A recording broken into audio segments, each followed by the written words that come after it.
Whoa. Would you have any questions of these incredible people? Mr. President. Yeah, go ahead, please. Go ahead. Mr. President, thank you. Mr. President, thank you. Good to see you. If I could just ask both of you, including Secretary Hegseth, there's reporting the U.S. just sent B-1 bombers near Venezuela to ramp up some military pressure there. Is that accurate? And can you tell us more about that mission? No, it's not accurate. No, it's false. But we're not happy with Venezuela for a lot of reasons, drugs being one of them, but also they've been sending their prisoners into our country for years under the Biden administration. Not anymore. We have a closed border. We had actually nobody for the last 4 months, I guess 5 months. They say they report nothing. They report zero. I don't know if that can be possible, but we'll accept it, right, fellas? But we have closed borders. We have people coming into our country, but they only come in legally. We have the strongest borders we've ever had. We might have the strongest borders of almost any nation right now. And that's a big difference from what it was 2 years ago when everybody was pouring in. But we're very unhappy with Venezuela because of what they've done. They've emptied their prisons into our country. Nobody can do that. Only a stupid person would have accepted it. And that's what we had running our country, very stupid people. So we're not happy with Venezuela, I will tell you. Yeah. Mr. President. Thank you, President Trump. Sure. Are you okay? Yes. On fentanyl. We're going to lose sorry it. about that. On fentanyl, we have President some Trump. good medical help right up. That's all right. On fentanyl, according to CDC data, nearly 330,000 Americans died over the past 5 years from fentanyl. That's 1 in every 1,000 Americans who died. It's more than that, but that's all right. Yes, it's I know. More. You think it's even more? I'll be discussing that with President Yes, Xi. so that's actually my question. I figured it was. I was wondering, since it mostly comes from China and has caused such carnage in the U.S., Yeah. what are you going to say to convey the seriousness? And also a second question for you or Secretary Hegseth. Is there any evidence that China is now smuggling fentanyl through Venezuela to bypass U.S. and Mexican port controls? They are doing that, yes. But they are paying right now a 20% tariff because of fentanyl. That's billions and billions of dollars that they're paying. We're actually, on November 1st, the tariff on China goes to 157%. Which is record-setting territory. And we don't want that because it's not sustainable for them. They can't sustain that. We don't want them to have to go through that. So I'm meeting with President Xi, and I would say we have some big issues, like with the farmers and various other things, but the first question I'm going to be asking him about is fentanyl. And if you think about it, they make $100 million. Think of this. They make $100 million selling fentanyl into our country, $100 million. They lose $100 billion with the 20% tariff. So it's not a good business proposition.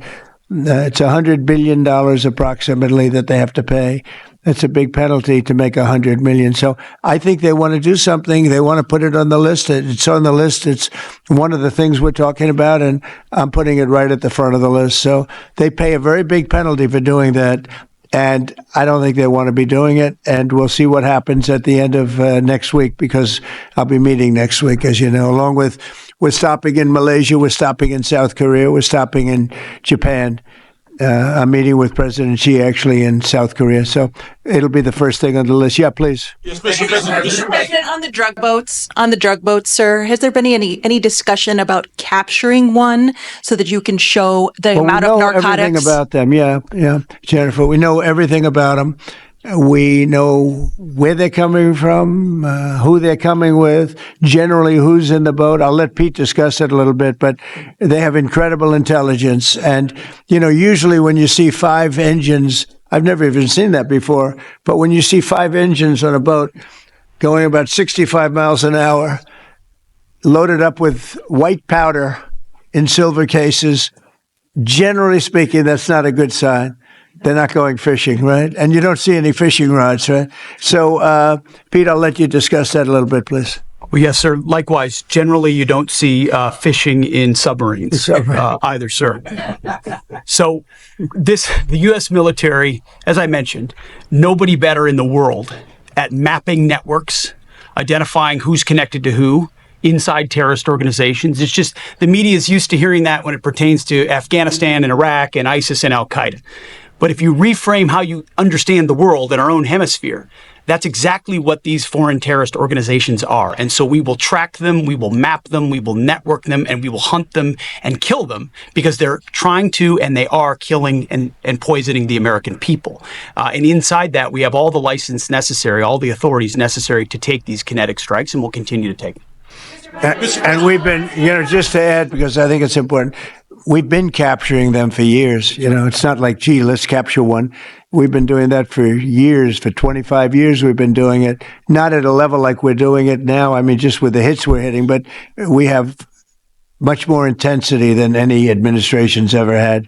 But we've been capturing these boats for years, and they get back into the system and they do it again and again and again. And they don't fear that. They have no fear. The thing I can tell you right now, it's very hard to find any floating vessel right now on the Pacific or in the Gulf. And I would like to call it by its official name, the Gulf of America. Another little triumph of the Trump administration. I said for years, why do we call it the Gulf of Mexico? It's 93%. The shoreline is 93%. All right, so I never understood that. So I made that change. I never realized how easy that was going to be, other than, I guess, AP fought us in court, and the judge said, but that's the name.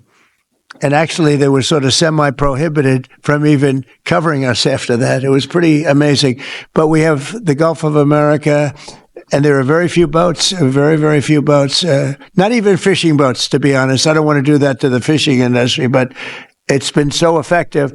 And our sea drugs, as they call them, they use the term sea drugs, the drugs coming in by sea, are like 5% of what they were a year ago, less than 5%. So now they're coming in by land, and even the land is concerned because I told them that's going to be next. The land is going to be next. And we may go to the Senate, we may go to the, Congress and tell them about it. But I can't imagine they'd have any problem with it. I think, in fact, while we're here, I think it's a good idea, Pete. You go to Congress, you tell them about it. What are they going to do? Say, gee, we don't want to stop drugs pouring in. They're killing 300,000 people a year. I think that's the real number, 300,000 people a year. So between that and my discussion with President Xi, I think we have never made progress like we've made. The sea drugs are almost dead, and they can't come in that fast from the land.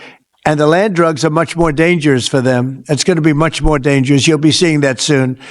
So that's the way it is. Yeah. Go ahead, please. Yeah, go ahead, please. With the glasses. Go ahead. Thank you, Mr. President. Good. I wanted to ask, what's your reaction to Representative Dan Goldman calling on NYPD to arrest ICE agents who he says are acting illegally? He says they are illegally assaulting people and illegally detaining people at immigration courts in New York. Well, I know Dan, and Dan's a loser. You understand. He's a guy that doesn't have what it takes. He's been trying so hard, and they're exhausted. I mean, it's so ridiculous, right? A suggestion like that. So, they're just trying so hard, and it's not working. They've even now started imitating me, of all people. They want to imitate me, and they start using foul language, but they use too much of it. You can't use the F word 7 times in one sentence. It doesn't work. It might work once every 7 news conferences, but you can't do it. You can't do it 7 times in one sentence. So I don't know. They're really they're in big trouble, that party. Go ahead. Mr. President. On these boat strikes, some alleged smugglers have survived some of these recent strikes and been sent back to their home country. If they're terrorists, why not just arrest and detain them? Go ahead. 2 points on that. First, when I served in Iraq in 2005 and 2006, we used to, instead of a gallows humor way, talk about the Iraqi catch and release program, the reality that we would catch a lot of people, hand them over, and then they would be recycled back through, and we'd have to recapture them or attack them again. And that's why changing the dynamic and actually taking kinetic strikes on these boats ought change the psychology of these foreign terrorist organizations. To those 2 that survived the shot on the semi-submersible, think again, compared to Iraq and Afghanistan, the vast majority of people that we captured on the battlefield, we handed over to the home country. Did we always like how it shaped out? Sometimes we did, sometimes we did not. But 99% would go to the Afghan authorities or the Iraqi authorities. So in this case, those 2, they were treated by American medics. and handed immediately over to their countries where they came from, hopefully to face prosecution, which is a very standard way of handling something like this. And you'll do that with future survivors, anyone else who survived? We've got protocol of how we'll handle it. Not that guy. He's so hopeless. Go ahead. Go ahead. Yesterday, there was a vote at the Knesset on annexing the West Bank. Do you see it as a challenge to your peace efforts? Could you say that louder, please? Yes, yesterday there was a vote at the Knesset in Israel on annexing the West Bank. Do you see it as a challenge to your peace efforts? Will you answer that, please? Because I cannot understand the words you say. Where are you from? Where are you from? You're from France. Beautiful accent, but we can't understand what you're saying. She said a vote at the Knesset on the West Bank. The West Bank is, don't worry about the West Bank. Israel's not going to do anything with the West Bank, okay? Don't worry about it. Is that your question? They're not going to do anything with the West Bank. Don't worry about it. Israel's doing very well. They're not going to do anything with it. Yeah, please, go ahead. So much. Thank you, President Trump. Are there any safeguards in place to protect Americans from fentanyl and cartels when you leave office in 2028? Any protocols that could be put in place in case a future administration comes in that wants open borders? And I also have a question for the Secretary of War as well after your answer. Well, the if that's biggest okay. thing we can do is make sure they don't come in, because open borders, they would destroy. It's amazing that our country is even surviving with what we went through, coming in by the millions and coming in from the wrong places. You know, I know all these people that run these countries, and they're smart. They're very street smart, and they're not sending their best. You know, they're taking them out of their prisons and their mental institutions, as I say over and over again. They're the drug dealers. They're the drug addicts. They're people that don't work. I mean, the best of them are people that don't work. They don't work. They're on welfare, their form of welfare, which is tiny. You know what their form of welfare? They give you a piece of paper. They give you nothing. But they want people that work. They don't let those people come out because they want those people. You know, they cherish those people. Those are the people that make their country run. They give us all of the people that don't work and are murderers. 11,843 murderers came in. 11,800. Many of them committed, more than 50% committed more than one murder. Now, why do we want them? Why would Biden and that group of thugs that he had working for him, why would they accept these people? Why would he accept? Nobody understands it. You know, they say maybe they wanted the vote, but I did great with the Hispanic vote, but these are people from all over the world. Why would they do it? So one question, no matter what I do, I can't, you always like to know the opponent. You have an opponent. What are they getting at? And usually you can. Why would they allow 20 million, maybe 25 million people into this country, almost all of which, but most of which should not have been allowed into our country? It's one of the great enigmas. What they've done to this country should never be forgotten. In history, should never, ever be forgotten. And now it looks like we're going to have a communist mayor in New York. That'll be a lot of fun. But remember this. They have to go through the White House. Yeah, please, go ahead. Today you pardoned the founder of Binance. Can you explain why you chose to pardon him? And did it have anything to do with his involvement in your Which one? Who is that? The founder of Binance. He has an involvement in your own the family's recent crypto one, yes. business. I believe we're talking about the same person because I do pardon a lot of people. I don't know. He was recommended by a lot of people. A lot of people say that, are you talking about the crypto person? A lot of people say that he wasn't guilty of anything. He served 4 months in jail, and they say that he was not guilty of anything, that what he did, well, you don't know much about crypto. You know nothing about nothing, you fake news. But let me just tell you that he was somebody that, as I was told, I don't know him. I don't believe I've ever met him. But I've been told by a lot of support. He had a lot of support. And they said that what he did is not even a crime. It wasn't a crime, that he was persecuted by the Biden administration. And so I gave him a pardon at the request of a lot of very good people. Mr. President. Yeah, please. Yes, Daniel. President. Thank you so much. This is the kind of question I like. Yeah, right here. the numbers from this task force are jaw-dropping.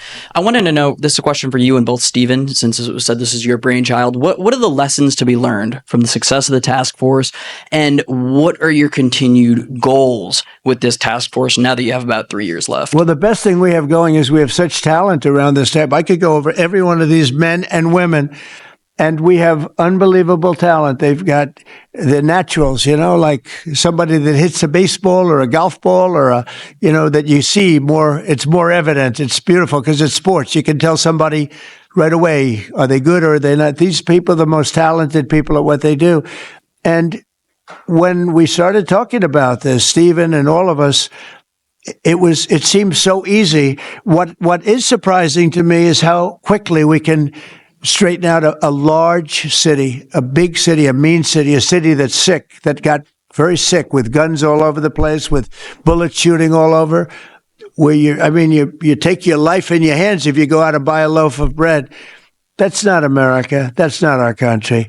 And those people don't care how you do it. They just want it done. They really do. When you go to the people in the street, they don't know. Is it National Guard? They just want it done. They want to be safe. And we've gained a great following of Americans, real Americans, people that want to be safe. But I think the biggest thing we say is we have tremendous talent. We were able to recognize, like a football team, like a baseball team, we were able to recognize the talent. And the talent is largely in this room for the whole country. It's largely in this room. There's really nothing like it. And that's why I think we had DC done, not perfectly, but pretty much done, at least normalized in 12 days. Would you say 12 days? On the 12th day, it felt different. And we took a lot of bad people out, never to come back again. Then most of them never to come back again. But there's great talent and there's also great courage. I've been watching what goes on, and then you have the radical left lunatics, and what's that all about? I mean, they're fighting us because we want to stop crime. Where do these people come from? They're paid money. I guess they're paid a lot of money. But like I saw that ridiculous march the other day, I say, these people are not representative of our country. And not all of them, of course, but many of them are total lowlifes. These are lowlifes.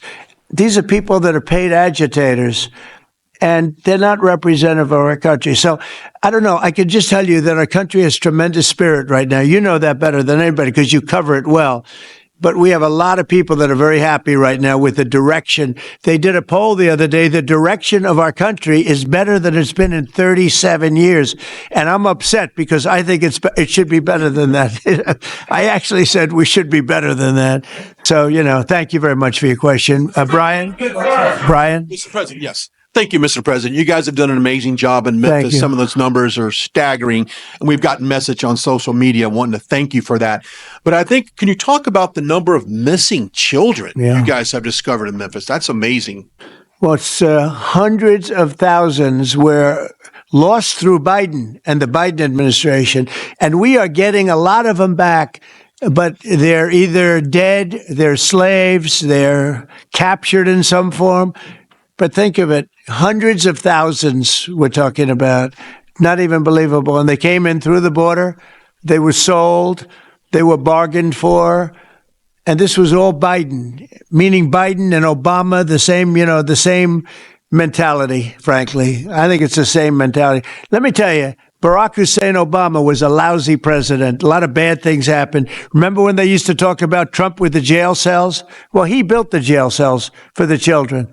He built those jail cells. Remember that came out? But, sir, they were built in 2014. You remember when that came out? After me going through that stuff for about 2 weeks, and then they found out it was Barack Obama that built those jail cells.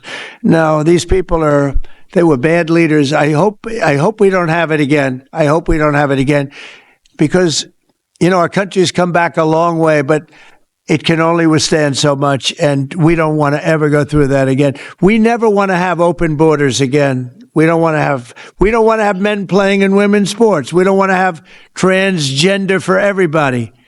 We don't want that. We want to have a great country with low interest rates, nice housing, great education, a strong military, the basics. Yes, please. In last night's New York City mayoral debate, Zohran Mamdani said he would close Rikers Island if elected. What kind of impact would that have on public safety? Well, it's not good. I guess it's not a very nice place, but you need it. You need something. You have a lot of additional people in New York City that should not have been here. They came here through the open border, through Biden's. I don't know how they even do it. New York City's always been tight for money. And then they spend, $8 billion and nobody complains about it on people that just showed up and they just came out of nowhere. Where did they get the money? All of a sudden they have money. I tell you what, we have to keep our prisons very fair and very safe, but you get a lot of criminals. We have a lot of additional criminals. I used to talk about it. They used to say, well, only good people come in from foreign countries. I said, that's not right. I didn't know that for a fact, but it had just started, right? The open borders and people flowing in by the millions. They make our criminals look like the nicest people on earth. That's the only good thing. They make our criminals look like nice people. They are the meanest, the most vicious. Tren de Aragua, you don't get any sicker. They cut people's fingers off because they called the cop. Did you call the cop? Yes. They cut off his finger so he can't call the cop anymore. And then they say, next time we're going to cut off your hand if you cut, because they took over his apartment in Colorado. Colorado, they took over a town, then they took over another town, and you have a weak governor over there. He doesn't know what the hell he's doing, so he lets it go on. But we're getting them out of here. We're getting them all out. They're going back to lots of, not just Venezuela, they're going back to lots of countries. Venezuela would be one, however. Yeah, please. Thank you, Mr. President. Thank you, Mr. President. Yeah. A moment ago, you said that if Secretary Hegseth went to Congress and briefed them on the operations, no, we will go. I said. You will go, and it would be difficult for them to object. I don't see any loss in going. No reason not to. They'll always complain. Oh, we should have gone. So we're going to definitely. I'd like to just tell you, let's go. We'll go. And Mr. We're going to tell them what we're going to do, and I think they're going to probably like it, except for the radical left lunatics. And Mr. President, if you are declaring war against these cartels, and Congress is likely to approve of that process, why not just ask for a declaration of war? Well, I don't think we're going to necessarily ask for a declaration of war. I think we're just going to kill people that are bringing drugs into our country. Okay? We're going to kill them. They're going to be like dead. Okay? Yeah. Yes, red hair. Thank you. Beautiful red hair. Thank you. I'll tell my hairdresser that. She'll love it. This is a question for both you and the Secretary of War, Mr. Hegseth. Who are you with? I'm with the Center Square. We're a newswire service. With everything that's going on between the narco terrorists in the Caribbean, and then also with more Chinese, Iranian, Russian ships also taking part in Venezuela. Are you have any plans of expanding operations out of Roosevelt Roads and in fact placing some home porting some ships there? Yeah, happy. We're familiar with the location that you're referring to, and we'll make sure that we're properly displaced in order to deal with the contingency we're dealing with there, and also any ways in which other countries would attempt to be involved also. So we can walk and chew gum. We're definitely keeping our eyes on near peer adversaries at the same time. But we think sending a message on these cartels, these narco terrorists, is an important inside our hemisphere, which for far too long, other presidents, as the president pointed out, they've ignored our own backyard and allowed other countries to increase their influence here, which only threatens the American people. We're changing that. One big thing that has happened, though, because you mentioned expansion and expand our efforts. So when I was running for office, second term, everybody was talking about the fact that nobody wanted to join the military, nobody wanted to join the great police force. They didn't want to join New York's finest or any of our police forces. They didn't want to join anything having to do almost like with the country, with the uniform. We are setting records with the Army, Navy, Air Force, Marines, Space Force, Coast Guard. We're setting records. We've never had anything like it. And I'll tell you when it started, November 5th. We didn't even have to wait till January 20th. They saw spirit. And now we have people coming in that are, it's unbelievable. And if we wanted to increase our military force, if we wanted to increase any one of these, including police forces, they can now get men. People didn't want to be policemen and women. They didn't want to be firemen and women. They didn't want to go into the military. We were having tremendous recruiting problems, and now we're setting records. We literally, last year at this time, you were doing stories that the recruitment was a disaster. We couldn't get men and women to go into the military. Now we have such an overabundance. We've never had, I mean, it's, as I understand it, it's like record-setting recruitment. This is in less than a year. It's been amazing. So this is a good time to expand if we want to do it. And I think we should. I think we should. And we probably will. Yeah, please. Yeah. Blue. A couple questions for you. First for you and Secretary Hegseth. Is the administration supportive of sending National Guardsmen to cities for the express purpose of aiding deportation and immigration enforcement efforts? To expand deportation efforts? Sending National Guardsmen to U.S. cities for the express purpose of aiding deportation and immigration enforcement What we've done so far is stand alongside federal law enforcement in every way, facilities and personnel, but also we have a great deal of lift inside the military. We're able to move assets in a way that no other aspect of the U.S. government can. And so where we can rapidly assist with mass deportations, we have been happy to do that. And then one more question, if I may. Is the administration at all supportive of potential measures to crack down or regulate or even ban apps that track ICE agents' locations? What do you mean by that? Like specific apps that are used to track the location of ICE agents? I guess we'll do that. I'm not a big app guy. I'm not into that too much. I think Pam might be it. Let's go. Yes. Give me a good answer there. Yes. These organizations, President Trump, are coming in and their apps to track our federal law enforcement officers, and it jeopardizes their lives, where they're going to be, their location. And we've actually been working really well with the tech companies who have been cooperating because they don't want our law enforcement officers to get injured. So, yes. Well, I mean, I see it with ICE, where they're having, where they define where they live, who they are. And, I didn't have a big view on the mask, but I now understand why they should wear masks. I think it's very dangerous for them not to wear masks. They can do whatever they want. I notice some do it and some don't, but it's pretty dangerous. But when you look at, you talk about that question, I think it's very dangerous, and I think you're coming down on that very hard, right? We are. Yeah, please. Mr. President. Go ahead. Thank you, sir. When you were running for re-election in 2024, you released a video statement where you made this exact promise to show no mercy on the cartels and employ every military asset necessary to combat them. In that same video, you also said that you plan to expose all the bribes and corruptions with politicians and the cartels. We're doing that. Yeah, we're trying to do that. Looking into that in American politicians. Yeah, where the money's coming from.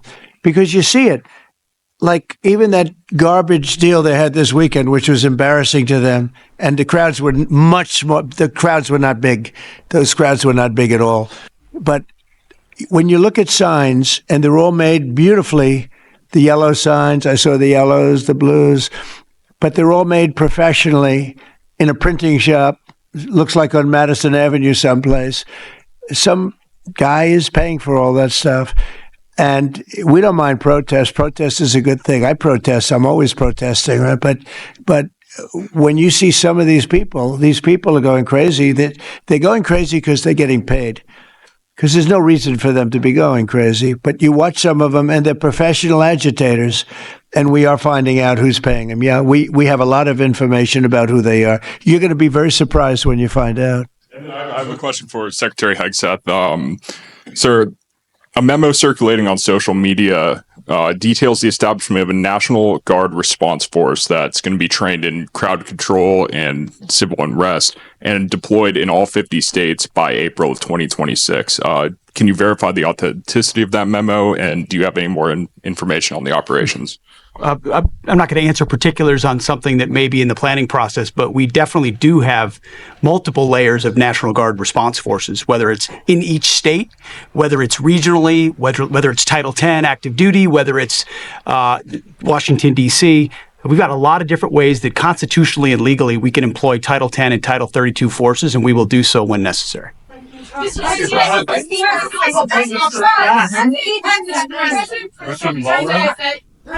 you. President Putin basically said today that Russia is immune from U.S. sanctions. He said that it would not impact the Russian economy in any serious way. Is he good. wrong? I'm glad he feels that way. That's good. I'll let you know about it in 6 months from now. Okay, let's see how it all works out. Yeah, go ahead, please, Blue. One question about the task force, one about the shutdown. I'm Taylor Poplars with Spectrum News. The same day you established this task force back on January 20th was the same day you pardoned the January 6th defendants. Yeah, very proud of that. Yeah. Just last weekend, one of them was charged with allegedly threatening to kill House Minority Leader Hakeem Jeffries. And a big theme of this task force has been allowing law enforcement to do their job and holding accountable people who go after law enforcement. Do you worry that your actions back on day one undermine what this task force is trying to accomplish? No, you have thousands of people that we're dealing with, and if one goes haywire, look at what this guy in Virginia said, where he wanted to kill his opponent. He's going to kill his opponent. He's going to kill his opponent's children and I think wife. And he continues to run, and the Democrats continue. He's running for Attorney General in Virginia. Look what he said. So now, do you think all Democrats should be prohibited from living anymore? I mean, you think of what he said. He's going to kill his opponent, and he's going to kill the children of his opponent, and I think the wife. I said, this guy's sick. That is a sick guy. And how do you vote for somebody like that? But I don't view that every Democrat would say that, because not every Democrat would say that. So you can't, you could have one person, but I don't know of the incident. I can say we're very proud of what we did. We had the courage to do something that should have been done. The problem, sometimes the Republicans are too nice. They're a very nice party. The Democrats play a much dirtier fight. It's amazing. You go after dirty cops like Comey, and you go after, these are dirty cops. Letitia James is a dirty cop. You go after these people and they say how horrible you are, and yet I got indicted 5 times and impeached twice. Nobody says anything about that. They say, they actually said the other day, he's trying to indict somebody. I got indicted 4 or 5 times, Todd, maybe more than that. Yeah, I think you could say 87 times if you really think about it, right? With the charges, a bunch of phony guys, but nobody says anything about that. But they mentioned it the other way. No, the Democrats play a very dirty game. It's all they're good at. They're good at a couple of things: cheating on elections and playing very dirty. And they have one good trait: they stick together. They stick together. They stick together through the worst policies that anybody's ever seen. It's unbelievable how they stick together. And I respect them for sticking together, but it's a dead party because their policies are no good. Okay. Brian, we'll do a few more and we'll go home. Wonderful. Everybody's going to go home. I'm going back to the Oval Office, however. Speaking of Democrats, there's a report that there's a grand jury on Adam Schiff for apparent mortgage fraud. If he is indicted, should he step down as a U.S. Senator? Well, I'm not going to comment on that. I would just say Adam Schiff is one of the lowest forms of scum I've ever dealt with in politics. He's a horrible human being, very dishonest person. I have no idea what's going on. You tell me that he's going to be indicted. I don't know. You could ask Pam. I don't know if she could say it. Probably you are allowed to say it, but I wouldn't know about that. I can only tell you he's a very bad. I think he's actually a sick person. Do you want to talk about that? We're not going to comment on any grand jury that's open. We can't legally. I don't know. By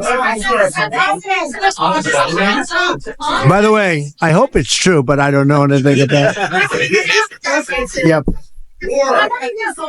Are you planning to donate to the ballroom? Millions of dollars, yeah. Well, I also give a lot of money to the White House. The White House is, as you know, I give my salary. and I usually like to steer to the White House because this house was a little bit abandoned. First of all, for 4 years, you had a guy walking around that didn't know where the hell he was. And this house was not taken care of the way it was supposed to be. I take very good care of property. I was very good at that.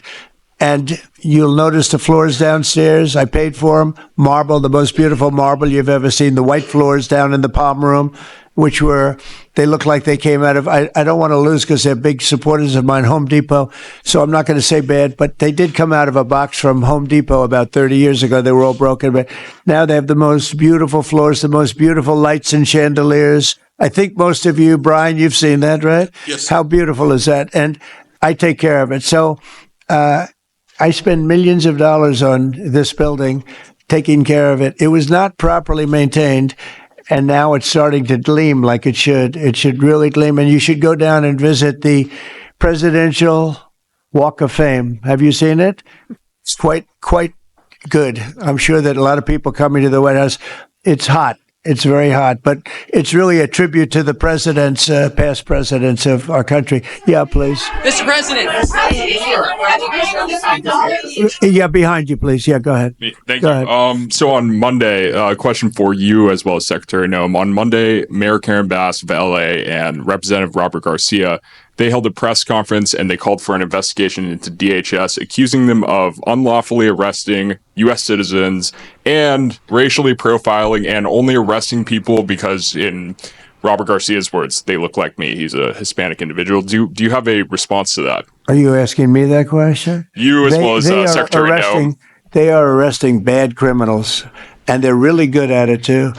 I look at the numbers, they always like to say that, oh, you're arresting this and that. Then when you check it, you find out, geez, almost every single time. And, obviously every once in a while they may get one wrong, but they always correct it. They're able to correct it. But they are arresting really bad people. They're arresting people that kill, people that would cut your throat and not even care about it. These are brave people, and it's very dangerous. And if they go even a little bit too far, they get into trouble. Which is a shame. I protect them, but they get into trouble. But they're arresting very serious criminals, and they're getting them out of here. Okay, one or two more. Doug, do you have a question? I'd love to have Doug have a question, our great photographer, because he's such a great guy, and he might be the most talented person over there. I don't know. Huh? Go ahead. Let's hear your question. This guy's a real beauty. On the cartel strategy, hearing you talk about it as a war, hearing Secretary Hegseth talk about defeating and destroying and the comparisons to ISIS and Al-Qaeda, those efforts took American troops being engaged in foreign countries. Do you think that's ultimately where this is headed with the cartels, having American troops in countries like Venezuela? No, the cartels are very bad. They have a lot of bad people coming in. They were interviewed recently, and they were asking people what their problem was, and one guy said, yes, I'm up for murder. Didn't know what he was saying, obviously. I'm sure his lawyer was not thrilled with his statement, but no, they're rough people coming into those cartels. Those cartels are rough. You look at what happens, the trip up is horrible, especially for women. They're being killed, they're being raped at levels that nobody thought even possible. In my opening speech, I mentioned that, but in a very light way. I mentioned the word rape. Then I found out that you take a look at what happens in those cartels. It's horrible what's going on. And we're doing the world a big service by just telling them, you don't have too many cartels now because they know when they get up here, they're going to be stopped. Under Biden, they were just flowing into the country. It didn't matter what you were, where you came from, what you looked like, what your record. They didn't check records. Millions of people came into this country that should not be in our country right now. We've gotten a lot of them out. It's the single biggest problem that we were given. Inflation, I've already taken care of. Economically, the country is the strongest it's ever been. Thank God for tariffs. If we didn't have tariffs, we'd be a third world nation. But thank God for tariffs. We're the richest nation in the world now because of tariffs. And we're able to economically protect ourselves. And we're able to really protect ourselves from a national security, situation. But we have cartels that, somebody came up with the word cartel. I won't tell you who that person was. but you got a lot of bad people in the cartels. And you could look at a country like Mexico, and I really respect the president. I really respect a lot of the people over there, but a lot of the leadership, but they are in fear in their own country because those cartels are running those countries, okay? And that includes Colombia. Colombia is a drug den. It's a drug den, and it has been for a long time. You got a lousy leader over there right now, bad guy, a thug, but they make cocaine at levels that we've never seen before, and they sell it back into this, and they're not going to get away with it much longer. We're not going to put up with it much longer. Colombia is very bad. Mexico is run by the cartels. I have great respect for the president, a woman that I think is a tremendous woman. She's a very brave woman, but Mexico is run by the cartels, and we have to defend ourselves from that. Go ahead. Let's go with you. Go ahead. Let's listen to this, Beauty. On the government shutdown by the time you return from your trip to Asia? Do I expect to have it resolved by the time I return? I don't know. I said long ago we shouldn't have been in this problem. This was September 28th. It came due in Biden's regime, and before the election, September 28th, and they pushed it off into the future. And I was running when they did that. And when you're running, but I did say, what the hell are they doing? That and debt ceiling. They also pushed the debt ceiling past the election date. So that would mean the next president has it. But I did say that I think the Democrats have gone totally crazy. And you don't know what they're going to do because they don't care about the people. They don't. I really think they have no leadership. They have a lot of very low IQ people. Jasmine Crockett is a low IQ person. A lot of them are. I don't want to insult too many of them, but a lot of them are. They have no rudder. I don't think they know what they're doing right now. They've never done this before. They always agreed to go and, called an extension. Let's do an extension and talk. Even today, look at what happened today. They don't want to pay the people that have worked. And, this was supposed to be this was a test.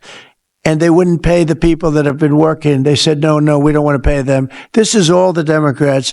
Now, all we need is 5 Democrats. And I know a lot of Democrats that are saying they're more than 5. Probably not that many more than 5, but they're more than 5. And all we need is like 5 Democrat votes so we open our country again. Sad, though. We have the greatest economy in our history. We have the highest stock market. All these things are rocking. We will have by the end of my first year more than $20 trillion of investment. The all-time record is $3 trillion. I think it's China. We're going to have $20 or $21 trillion. We've never had anything like it coming in because of tariffs. The money pouring into our country, the plants that are opening, AI, automobiles, everything. And the Democrats want to close our country.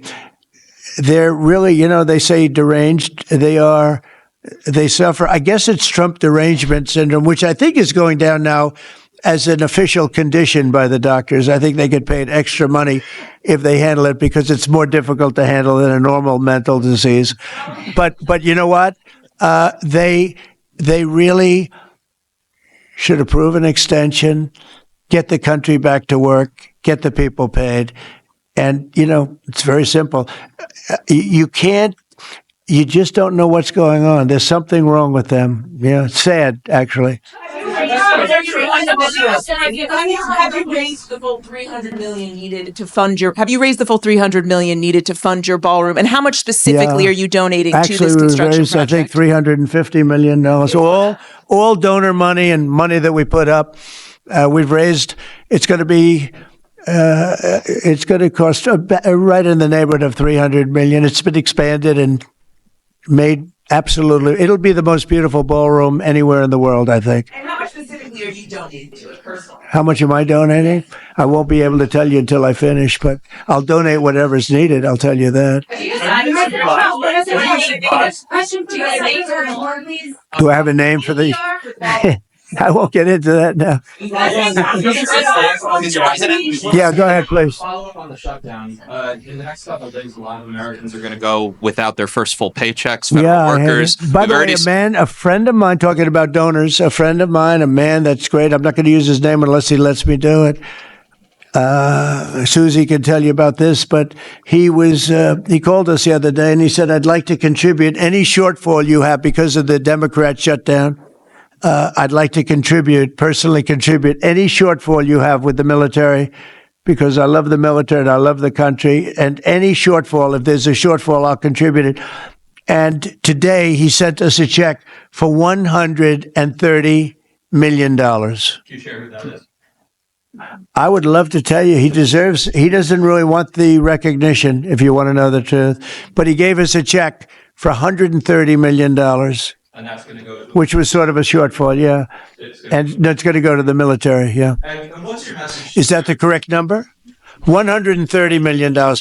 That's what I call a patriot. Okay. Thank you very much, everybody. Thank you. Thank you.